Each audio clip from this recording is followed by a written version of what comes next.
Hello Spider fans everywhere, and college football fans in Central Virginia, across America, and around the world.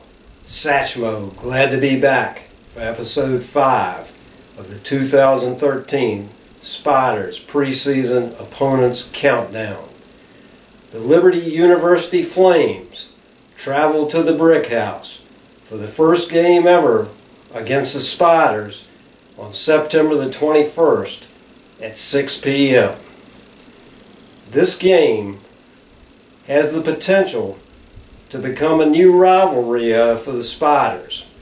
I think we need a second rival in the state of Virginia, with JMU ultimately moving into FBS. We're going to need someone to replace the hated Dukes. Maybe the Flames can be a second rival for the Spiders in the state of Virginia. Now the game will have some special intrigue and interest as Spider head coach Danny Rocco goes up against the team he formerly coached and was spectacularly successful, bringing home 4 Big South titles in a row between 2006 and 2010. Most of the players, or at least a good number of the players on the Liberty roster, will also be guys that Coach Rocco and his staff recruited to play in Lynchburg.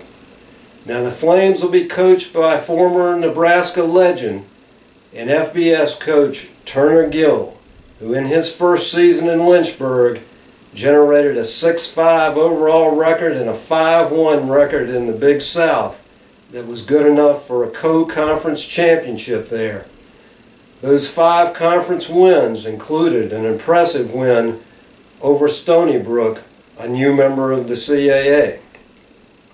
The Flames are bringing back a lot to come to the Brick House, including 10 all preseason Big South picks, which include the first team quarterback, 5 defensive players, and both kicking specialists. The Flames were picked to finish second in preseason in the Big South behind Coastal Carolina. Now Spider fans, we know that all folks like to do well against their former employer, and all players like to do well against their former coach. So this game should be a battle at the Brick House. There's no doubt in my mind that Liberty will be the toughest non-conference FCS opponent that the Spiders will have faced up until this time on their schedule, and this finishes out the non-conference part of the schedule. But you know what? We need to prove that we can beat competitive FCS teams like Liberty. There are a lot of those teams in the CAA that we'll be facing later on. I think we'll be favorites, and this team had a way last year of proving that it could do things that it needed to do to win championships. That's all for Liberty. Next up, the first CAA opponent, Maine. Go Spiders, so long for now.